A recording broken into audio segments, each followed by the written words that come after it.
I'm Jeff Crone, and today I'm here to talk to you about the effects that communication technologies have had an effect on ownership. Communication technologies has always had an impact on the ownership of property, more specifically, intellectual property. Since the advent of such advanced technological machinery, namely the photocopy machine, videocassette recorders, and more currently the CD burning equipment, the question of ownership and copyright infringement has been an issue. With the use of file-sharing software such as Napster, it will be investigated what role and relationship there is between technology and ownership.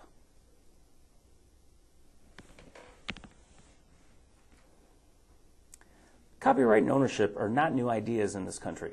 Dating back to the late 17th century, the notion of copyright came into being. The first federal copyright law was signed in 1790 by President George Washington. Law has been revised in 1831, 1879, 1909, 1976, and 1998. More recently, the idea of intellectual property has spurred the most current revisions. Previous court cases, namely Sony Corporation of America versus Universal City Studios in 1984, have helped to better understand and determine what should be done with the current situation of file sharing. It was found that Sony was not liable for its users making copies of copyrighted material. It was argued that videocassette recorders could be used in assisting time shifting for consumers to record programs and watch them at a later time. In 2001, the Recording Industry Association of America filed suit against the online file-sharing software company, Napster. In the A&M Records versus Napster case, it became evident that Napster did not house nor store any of the MP3 files that its users had access to. What was discovered, and perhaps Napster's detriment, is that it not only provided the software to share files, but it also provided the service that watched over the file share transfer to ensure its success. Because of this fact, the courts upheld the injunction filed by the RIAA to prevent Napster from assisting further exchange of copyrighted MP3 files. File sharing has negative economic ramifications on the music industry by downloading music for free. Consumers do not pay for the items they receive.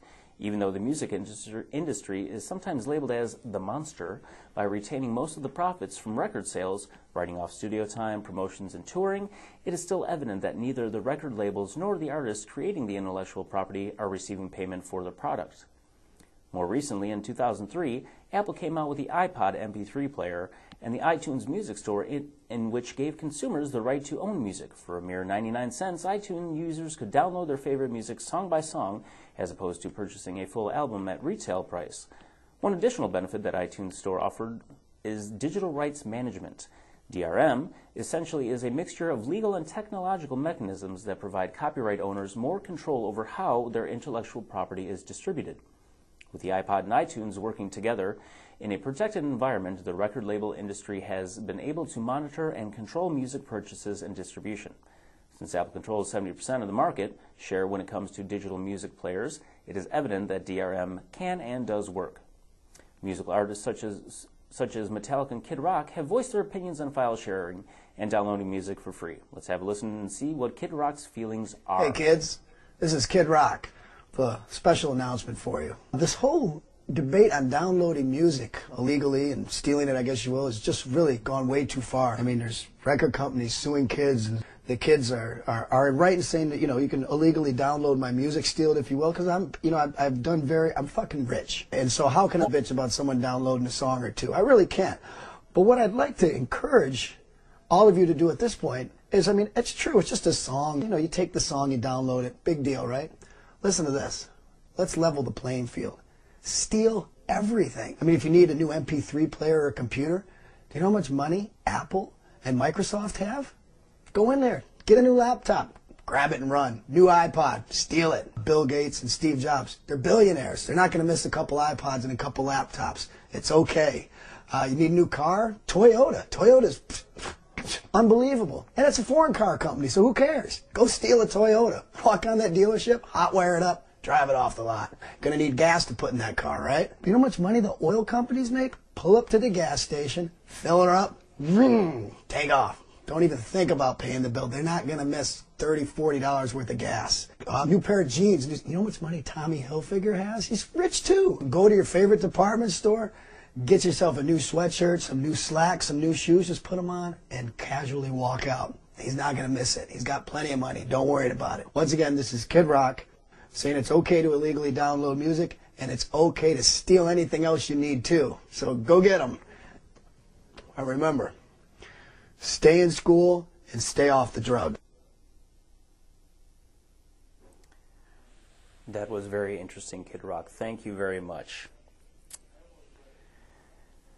So, as you can see, the artists are speaking out in many ways, whether through legal actions or tongue-in-cheek humor. But it all points to the same issue. Copyright owners want money for their products. On the flip side, some artists are not concerned about the downloading of music having an impact on their income.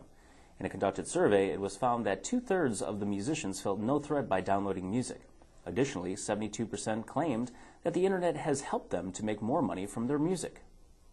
So, what we're saying here is that, in conclusion, music, whether it is in an analog or digital format, is owned by the artists or artists that create it, or whoever bought the rights thereto. Under current copyright law, almost anything a person creates is automatically copyrighted, whether it is officially registered or not. So although music and other digital files are more and more easily accessible through the use of technology, the simple fact is, if you do not pay for or receive written permission from the owner of the copyright, you are in violation of copyright infringement. Once you produce something and put it out there for the world, you are legally the owner. So this is Jeff Crone signing off and saying good night and good luck. Hey, yeah, Jeff, that's Edward R. Murrow's saying, so you can't use that. Oh, okay, sorry. Then, until next time.